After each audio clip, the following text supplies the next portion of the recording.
मैं आज भी उस दिन को भूल नहीं पा रहा हूँ जब मैंने पहली बार महाकुंभ मेले में उस रहस्यमय कुएं को देखा था। यह कोई साधारण कुआं नहीं था, बल्कि उस दिन मुझे एहसास हुआ कि कुछ शक्तियां हमें देख रही थीं और हम उनका शिकार बनने जा रहे थे। मैं आपको एक डरावनी कहानी बताने जा रहा हूँ जो न सिर्फ मेरे जीवन को बल्कि मेरी पूरी सोच को बदल कर रख देती है। अगर आप यह सोचते हैं कि महाकुंभ सिर्फ एक पवित्र मेला है, तो आपको मेरी कहानी सुननी चाहिए। विश्वास कीजिए, यह कहानी आपकी नींद उड़ा सकती है। मुझे याद है, यह 2013 का साल था। हम 4 दोस्तों ने सोचा था कि इस साल महाकुंभ का अनुभव लिया जाए। इलाहाबाद के संगम में डुबकी लगाने से लेकर वहां के मंदिरों और साधुओं से मिलने तक हमने सब कुछ तय किया था। मेले का माहौल बहुत ही अद्भुत था, लेकिन उस दिन हमें कुछ अजीब महसूस हुआ। संयोग से हम एक ऐसी गली में पहुंच गए जहां आसपास की भीड़ बिल्कुल गायब थी। वहां एक पुराना कुआं था जिसका पानी गहरे काले रंग का था। कुछ दोस्तों ने मजाक करते हुए उसे काला कुआं कह दिया था, लेकिन जब मैं उसके करीब गया तो मुझे एक अजीब सी ठंडक महसूस हुई, जैसे कोई ताकत मुझे खींच रही हो। तभी एक साधु सामने आकर खड़ा हो गया, जिसकी आंखें सख्त सफेद थीं, और उसने कहा, तुमने इसे देखा है, अब वापस नहीं लौट सकते। अगले दिन हमें समझ में आ गया कि हम कुछ बहुत गलत कर चुके थे। हम जहां भी गए अजीब घटनाएं घटने लगीं। सबसे पहले मेरे एक दोस्त ने बताया कि उसने रात को वही काले पानी वाला कुआं अपने सपने में देखा था। फिर हमें एक और अजीब चीज का सामना करना पड़ा। एक रात जब हम होटल में सो रहे थे, अचानक एक तेज ठंडी हवा चली और हम सब जाग गए। कमरे की लाइट्स झपकने लगी। एक एक करके हमारे मोबाइल की बैटरियां खत्म होने लगी, जबकि उन्हें चार्ज किया गया था। हम भागकर बाहर गए और देखा कि सामने वही साधु खड़ा था, लेकिन उसकी मुस्कान अब डरावनी हो गई थी। उसने धीरे से कहा, तुमने जो कुआं देखा था अब उसकी सजा भुगतोगे। हमें समझ में आ गया कि कुछ बुरा होने वाला है, लेकिन हम फिर भी भाग नहीं सकते थे। लेकिन असली डर तब शुरू हुआ जब हम वापस घर लौटे। मेरा एक दोस्त रमन, जो सबसे ज्यादा डर के बावजूद उस कुएं के बारे में सोचने का इच्छुक था, अचानक गायब हो गया। मैंने सोचा कि यह शायद कोई साधारण घटना होगी, लेकिन जब हमने पुलिस को बताया तो उन्होंने बताया कि ऐसा पहले भी हुआ था। लोग उस कुएं के पास जाते हैं और फिर कभी लौटते नहीं। एक दिन रमन की पत्नी ने हमें एक पुराने पत्र में लिखा हुआ एक नाम दिखाया जो उस कुएं से जुड़ा था, कृष्णदेव। वह नाम वही था जो हमें साधु ने बताया था। कृष्णदेव वह पुराना आत्मा था जिसने उस कुएं को शापित किया था, और जो भी उस कुएं को देखता वह आत्मा उसे अपने साथ ले जाती। हमने सोचा कि रमन का खो जाना सिर्फ एक संयोग था, लेकिन जब हम महाकुंभ वापस गए और वही साधु फिर से मिला तो हम सबकी रूह कांप उठी। साधु ने कहा, अब रमन नहीं लौटेगा, क्योंकि उसने कुएं का राज जानने की कोशिश की थी। तुम सब मेरी अगली बारी हो। जब रमन गायब हुआ, मुझे विश्वास नहीं हो रहा था। हमने एक एक करके सब कुछ करने की कोशिश की थी, लेकिन जैसे जैसे दिन बीतते गए हम सबका दिल टूटता जा रहा था। हर रात जब मैं अकेला सोता, मुझे वह खौफनाक चेहरा याद आता, वह साधु जिसकी आंखों में अजीब सी चमक थी। रमन के परिवार वालों के लिए यह और भी मुश्किल था। उसकी पत्नी साक्षी, जो अब अपने छोटे बच्चों के साथ अकेली रह गई थी, बार बार मुझे कॉल करती और कहती, कृपया रमन को वापस लाओ। मैं अपनी पूरी कोशिश कर रहा था, लेकिन जैसे जैसे हम महाकुंभ में वापस गए, वहां कुछ और ही भयावह चीजें हमें इंतजार कर रही थीं। क्या रमन सच में लौटेगा? क्या हम उस अंधेरे रहस्य का पता लगा पाएंगे? वो दिन अब भी मेरी यादों में ताजा है। हम चारों फिर से महाकुंभ की ओर रवाना हुए, एक उम्मीद में कि शायद कुछ समाधान मिल जाए। इस बार हम सीधे उस काले कुएं के पास गए, जो अब पूरी तरह से हम सबकी मानसिक स्थिति को चुनौती दे रहा था। इस बार कुएं के पास खड़े होकर मैंने महसूस किया कि कुछ अलग था। पानी पहले से ज्यादा गहरा और काला था, और अब उसके अंदर हलचल महसूस हो रही थी, जैसे उसमें कोई शक्तिशाली आत्मा बसी हो। तभी हमें पीछे से एक ठंडी हवा का झोंका महसूस हुआ। उस हवा के साथ ही कुछ आवाजें आ रही थीं, जैसे कोई हमें पुकार रहा हो। हम घबराए हुए थे, लेकिन तब अचानक हम सबके फोन की स्क्रीन पर वही सफेद नाम लिखा हुआ दिखाई दिया जो रमन ने सपने में देखा था, कृष्णदेव। सबका दिल धड़कने लगा। हम यह समझने की कोशिश कर ही रहे थे कि अचानक कुएं के पास एक कटा हुआ शव दिखाई दिया। शव का चेहरा पूरी तरह से काला था, जैसे किसी ने उसे पूरी तरह से निगल लिया हो। ये सब देखकर हम सभी दहशत में थे। कोई जवाब नहीं था, लेकिन हम सभी का दिमाग यही सोचने पर मजबूर था, क्या यह रमन का शव था? हम सब बहुत टूट चुके थे। रमन की पत्नी साक्षी अब पूरी तरह से पागल सी हो चुकी थी। हर वक्त वह मुझे कॉल करके कहती, क्या तुमने उसे ढूंढ लिया?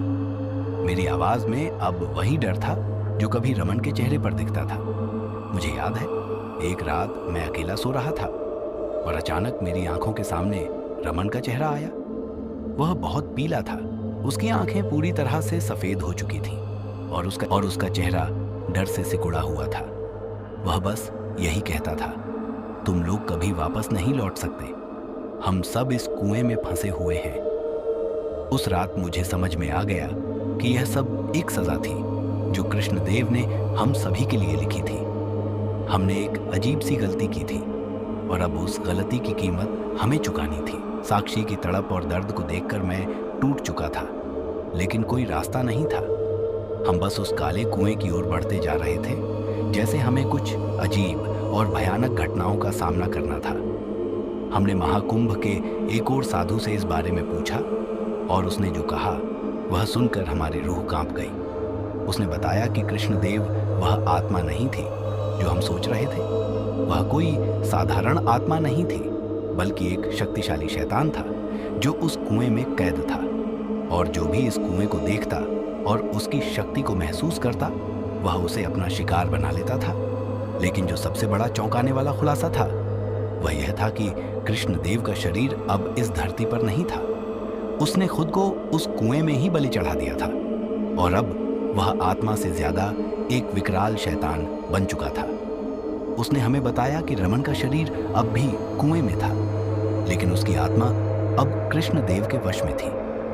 अब हमारे पास कोई रास्ता नहीं था, हमें उस शैतान से सामना करना था, वरना हम सब उसी के जैसे हो सकते थे।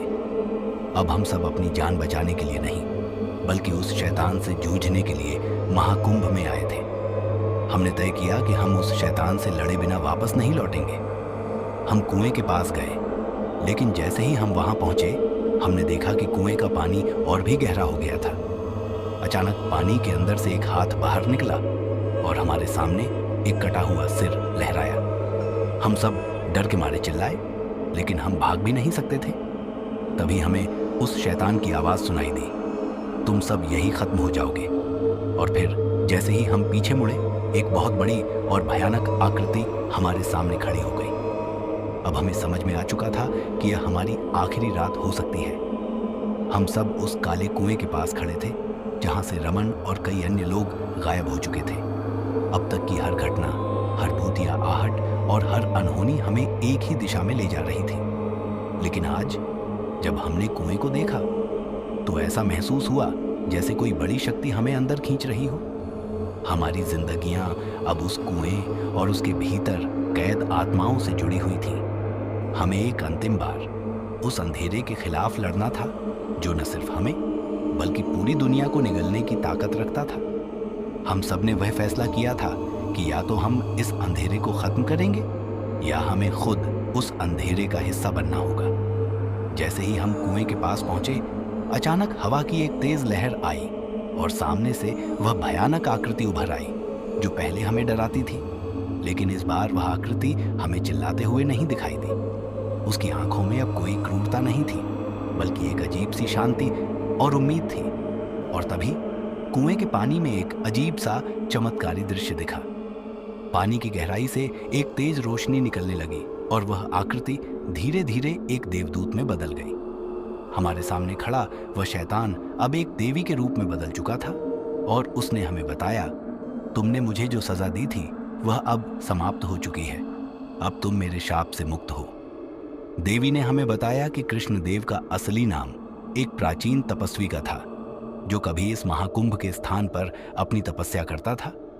लेकिन उसकी आस्था ने उसे एक अजीब शक्ति दी थी जो धीरे धीरे उसे भटका देती थी। उसके बाद वह काले कुएं में कैद हो गया और तब से वही शैतान की तरह लोगों की जान लेता रहा।